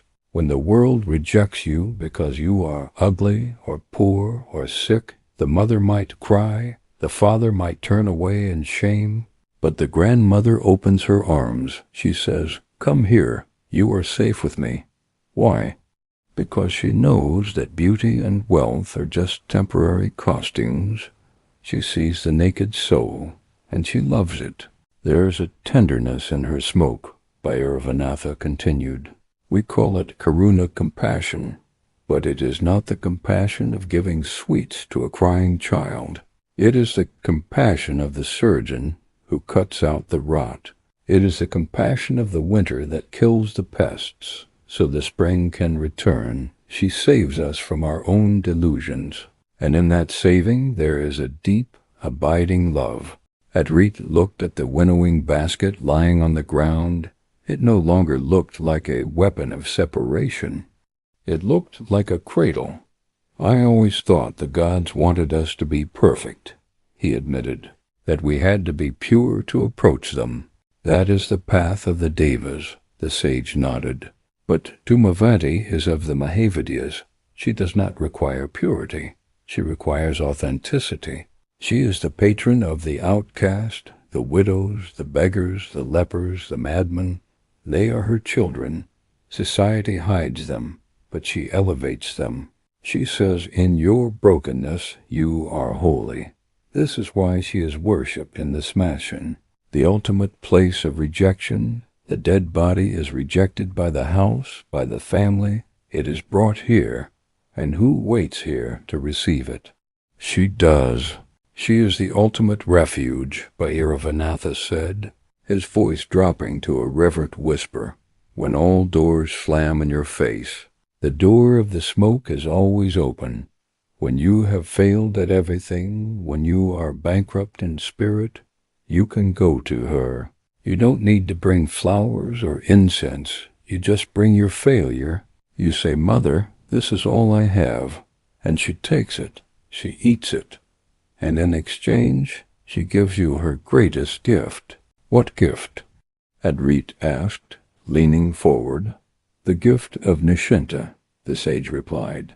The state of having no worry. Think about it, Adrit. If you have nothing, you have nothing to protect. If you have no reputation, you have nothing to defend. You are free. Dhumavati grants the freedom of the wandering Avaduta, the mystic who laughs at the sky because he owns nothing and yet owns the universe. She makes you a king of the void. A stray dog, mangy and limping, approached them. Adrit, who would have shooed it away yesterday, reached out his hand. The dog sniffed him and laid its head on his knee. Adrit stroked its rough fur. Feeling a sudden surge of affection for this unwanted creature, he realized he was stroking himself. He was stroking every broken thing in the world. "I feel her," Adrit whispered, tears welling up again. But these were not tears of grief. They were tears of relief. She is not the monster I feared. She is kind. She is the kindest, Bhairavanath agreed.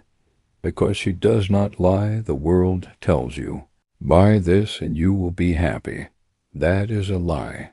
She tells you, let go of this and you will be free.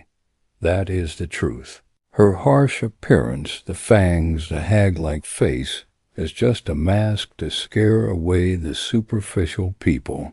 Only those who are brave enough to look past the mask, like you, get to see the grandmother's smile.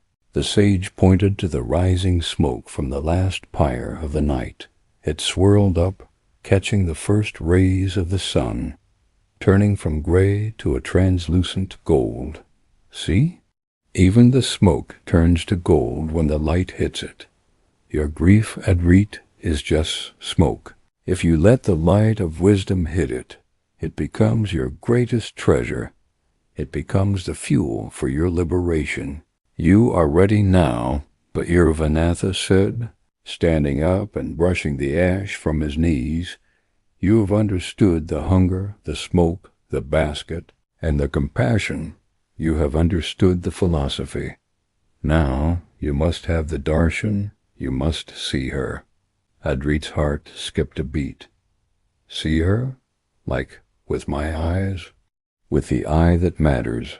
The sage touched the center of Adrit's forehead, the third eye, the eye of intuition. We will perform the final invocation. Not to call her down, but to lift you up. Are you ready to step into the smoke one last time? Adrit stood up, the dog moving away quietly. He felt steady. He felt like a tree that had lost all its leaves in winter, but knew its roots were deep. I am ready, Maharaja.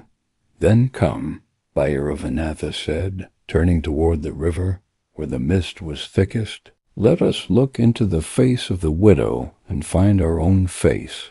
They stood at the water's edge, where the holy Ganga flowed silently past the burning ghats. The mist was thick here. Rising from the collision of the cold river and the hot ashes, it swirled around them, creating a private chamber of white and gray, cutting them off from the rest of Varanasi.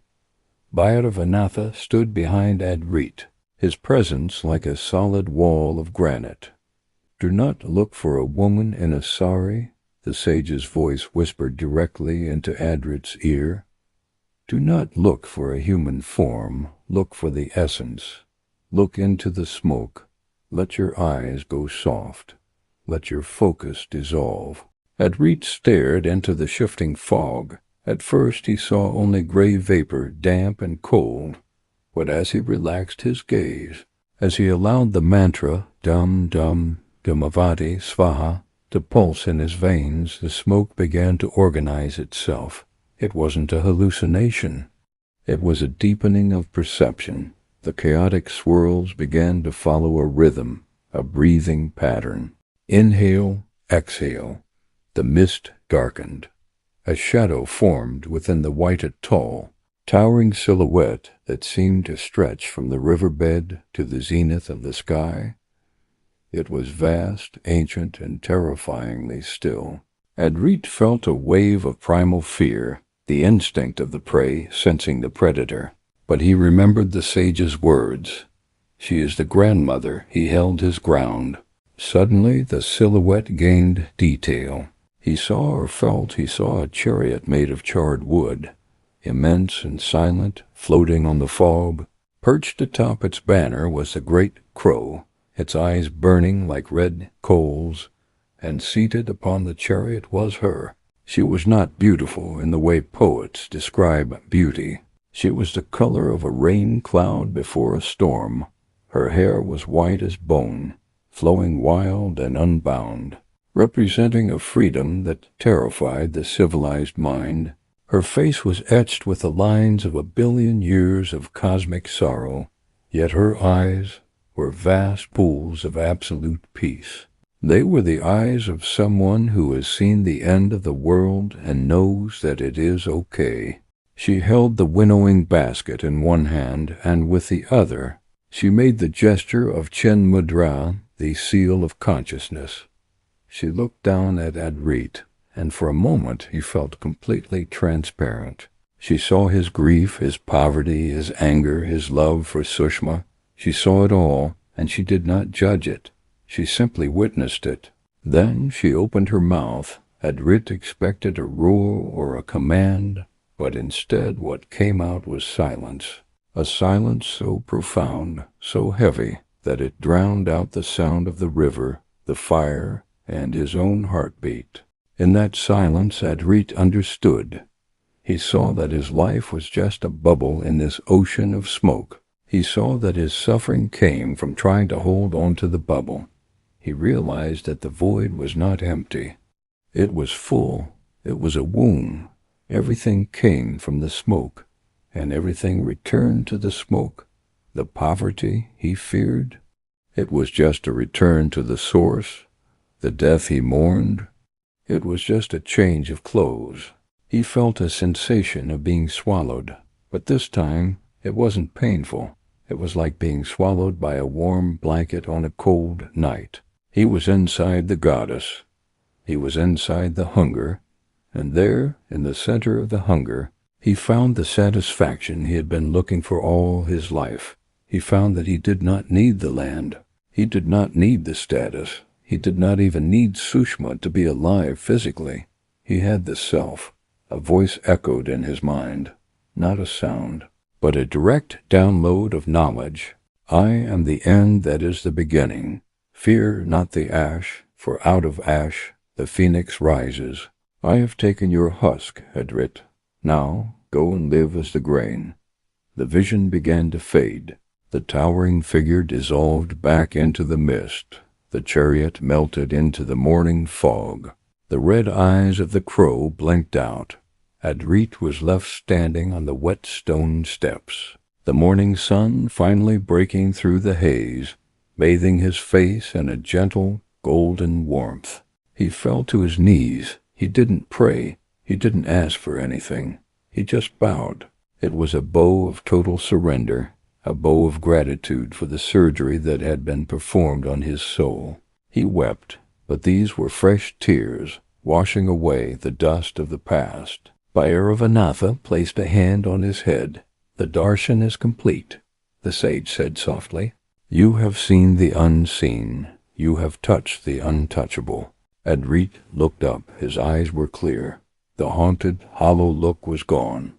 In its place was a quiet strength, a stillness that mirrored the sage's own. I am empty, Maharaja, Adrit said, a smile touching his lips. I am completely empty. And therefore, Bhairavanatha laughed, you are full. The sage reached into the ashes of the nearest pyre, now cold, and took a pinch of vibhuti. He smeared it across Adrit's forehead in 3 horizontal lines. Wear this, it is her kiss. It reminds you that you are dust, and because you are dust, you are eternal. Fire cannot burn what has already been burnt. Adrit stood up. The world looked the same, the river, the boats, the pilgrims, but it felt different. It felt lighter. The colors seemed sharper. The noise of the city didn't bother him. He felt an invincible distance from the drama of the world. He was in the world, but not of it. He was a son of the smoke. What do I do now? Adrit asked. Do I stay here with you? Do I become a Kapalik? Bhairavanatha shook his head. No. Dhumavati does not want you to escape life. She wants you to live it without fear. Go back to your village.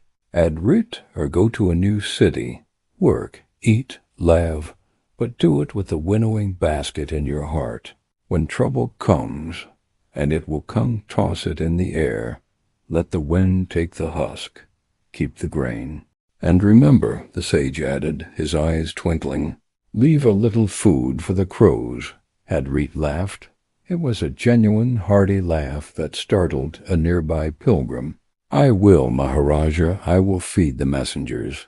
He touched the sage's feet, not out of obligation, but out of love. Then he turned and began to walk up the steps, away from the river, away from the cremation ground, back toward the city of the living. Adrit walked up the stone steps of the ghat, his bare feet making no sound against the ancient slabs. The city of Varanasi was waking up. Bells clanged from the myriad temples. The scent of frying kashoras and boiling chai wafted through the narrow alleys, and the chaotic symphony of life rickshaw horns, cowbells, shouting merchants began its daily crescendo. Yesterday, this noise would have irritated him. It would have reminded him of everything he didn't have. But today, he walked through it like a ghost who had come back to life, observing the play of Maya with a calm, detached amusement. He saw a merchant arguing over the price of silk. He smiled, seeing the husk. He saw a young couple laughing by the river. He smiled, seeing the temporary sweetness of the moment. He saw a beggar sitting in filth. He bowed his head slightly, recognizing the divinity in the broken form. He stopped at a small tea stall. The vendor, a man with a stained vest and kind eyes, looked at Adrit. Usually, He would have shooed away a man who looked like a vagrant, but there was something on Adrit's forehead, the 3 lines of ash, and something in his eyes, stillness that commanded respect, that stopped him. Om Namah Shivaya, the vendor muttered. Tea, Sadhuji? Just Adrit, he replied softly. Yes, tea would be good. He drank the hot, sweet liquid, feeling it warm his body. He realized he was hungry, not the cosmic hunger of the goddess, but the simple, honest hunger of a man, and that was okay. It was okay to be human. It was okay to need. The difference was the need no longer controlled him. He reached into his pocket. He had no money. He looked at the vendor. I have no coin, brother, but I can sweep your stall for you. The vendor laughed. No need. It is an offering to the morning. Go in peace. Adrit walked on. He didn't know where he would sleep tonight. He didn't know where his next meal would come from, and for the first time in his life he was absolutely terrified and absolutely thrilled. He was free. He was drifting in the chariot without horses, and he trusted the wind. Back at the cremation ground, the fires continued to burn, as they would for another 1,000 years. Bhairavanatha sat by the dying embers of his journey, watching the young man disappear into the crowd. The sage picked up a small piece of coal and drew a yantra, a geometric diagram, in the ash. It was the yantra of Dhumavati, a simple triangle pointing down, surrounded by a circle of lotus petals, but the petals were not pink. They were gray. Go well, little grain, Bhairavanatha whispered. The basket has done its work. A crow landed next to the yantra. It tilted its head, looking at the sage with bright, intelligent eyes. Bhairavanatha broke off a piece of a stale roti he had been saving and tossed it to the bird. Eat, mother, he said, the world is yours. And so the story of the smoke ends, not with a bang, but with a quiet realization. We live in a world that is obsessed with the bright, the new, the young, and the successful. We worship the rising sun. We worship Lakshmi. But life is not only about the rising, it is also about the setting. It is about the fading. It is about the loss. Dhumavati, the Mahavidya of the void, teaches us that we cannot be whole until we accept the broken parts of ourselves. She teaches us that our grief, our failure, and our loneliness are not mistakes. They are gateways. They are the smoke that hides the ultimate treasure, the indestructible spirit. She is the grandmother who waits for us when the party is over. She is the silence between the heartbeats. She is the peace that comes when we finally put down the heavy burden of trying to be someone. If you are suffering, if you feel lost, if you feel that the world has turned its back on you, remember the widow. Remember the winnowing basket. Do not run from the smoke. Breathe it in. Let it clear your vision. For only when the smoke clears can we truly see the light. Om Dum Dum Dhumavati Svaha.